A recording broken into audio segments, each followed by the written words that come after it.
Hello everyone, and thanks for joining this demonstration on how to replace an expired license file on your HyTrust CloudControl system. At times it may be necessary to replace an expired license file on your HyTrust CloudControl system.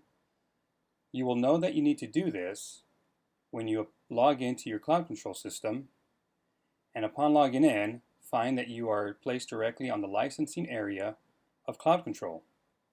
You will notice that the expiration date is showing up in red, denoting that the license file has been expired.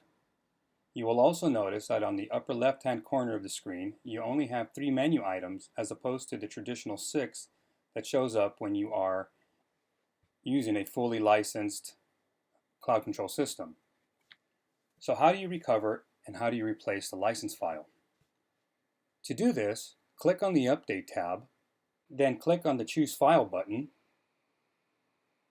Navigate to where your license file is, select it, then click Open. Finally, click the Apply button. You'll notice that on the upper right-hand corner, you will get a message that the license file was successfully installed. You will also notice that the expiration date is displaying in black, denoting that it is a current licensing file. At the top, you will now see 6 menu items displayed, denoting that this is a fully licensed copy of HyTrust CloudControl.